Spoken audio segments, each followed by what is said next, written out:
কোমল পানীয়র জগতে বছরের পর বছর দাপটের সঙ্গে ব্যবসা করেছে কোকা-কোলা ও পেপসি, কিন্তু গাজায় ইসরায়েলি নিধনযজ্ঞ শুরু হওয়ার পর থেকেই বয়কটের তোপে ব্যবসায় লস খাচ্ছে এই দুই প্রতিষ্ঠান। সম্প্রতি বাংলাদেশেও কোকা-কোলার একটি বিজ্ঞাপন বিতর্কের জন্ম দেয়, অনুভূতিতে আঘাত লাগায়। দেশের নেটিজনরাও কোকা-কোলা বয়কটের ব্যাপারে খুব সরব হন। তবে শুধু বাংলাদেশেই নয়, কোকা-কোলা ও পেপসি বিশ্বের অন্য জায়গায় মার খাচ্ছে বেশ।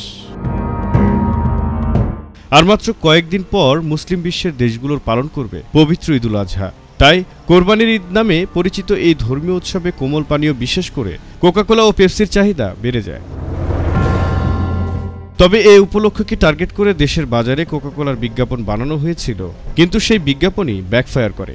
এবার কোকা-কোলা ও পেপসির বিরুদ্ধে সরব হয়েছে আরেকটি মুসলিম দেশের নেটিজেনরাও। গাজায় ইসরায়েলের চলমান যুদ্ধ পুরো বিশ্বে নাড়া দিয়েছে। খোদ ইসরায়েল এবং তার মিত্র দেশ যুক্তরাষ্ট্রেও যুদ্ধবিরোধী বিক্ষোভ হচ্ছে। অধিকার কর্মীরা কোকা-কোলার মতো কোমল পানীয় বর্জনেও ডাক দিয়েছে। তার পেছনে কারণও রয়েছে। ফিলিস্তিনের একটি এলাকা দখল করে সেখানে শিল্পাঞ্চল বানায় ইসরায়েল, আর সেখানে কোকা-কোলার ফ্যাক্টরিও রয়েছে।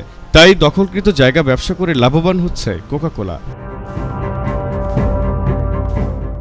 মরক্কোর সোশ্যাল মিডিয়া ব্যবহারকারীদের মধ্যে কোকা-কোলা বয়কটের হ্যাশট্যাগ ছড়িয়ে পড়েছে। তারা বলছে, কোকা-কোলা পান করা তাদের ফিলিস্তিনি ভাইবোনদের রক্তপানের সমান। অনেকের যুক্তি হচ্ছে, মরক্কোর নিজস্ব তৈরি পুদিনার চা কোকা-কোলার চেয়ে শতগুণে ভালো। এটা একই সঙ্গে স্বাস্থ্যকর এবং দেশের অর্থনীতির জন্য খুব ভালো। অনেকে আবার প্রাকৃতিক জুস বা মরক্কোর তৈরি অন্য পানীয় পানেরও পরামর্শ দিচ্ছে। কোকা-কোলা ও পেপসি বয়কটের ডাক দিলেও মরক্কোর স্থানীয়দের মধ্যেই উদ্বেগ তৈরি হয়েছে, কেননা এতে করে মরক্কোয় এসব পণ্যের স্থানীয় কর্মীরা ক্ষতিগ্রস্ত হতে পারে। এদিকে জানা যায়, মরক্কোর চাকরির বাজারের একটি বড় সংখ্যক মানুষ সফট ড্রিঙ্কস সেক্টরে কাজ করে, আর যদি এসব পানীয়ের ব্যবসা কমে যায় তাহলে চাকরি হারাতে পারেন তারা। তবে অনেকের বিশ্বাস, ইসরায়েলকে অর্থনৈতিকভাবে চাপ দিতে পারলেই তারা আকাশ থেকে মাটিতে নামবে।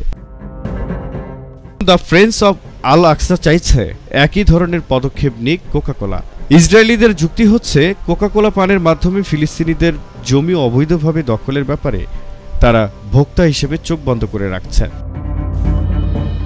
কারণ বিশ্বের অনেক দেশেই ব্যবসায় মার খাচ্ছে কোকা-কোলা ও পেপসি। তুরস্কেও কোকা-কোলার ব্যবসা কমেছে। Zahir Ahmed, JTV Bangla. Hello everyone, welcome back to JRF. EcoCard is JRF's newly launched product with many outstanding features, promising to bring a new experience to JRF's customers. You can remit to 166 countries and send money to receivers in Japan using an EcoCard and JRF wallet. If you have any questions for JRF, feel free to contact us. Wish you have a nice day. See you later.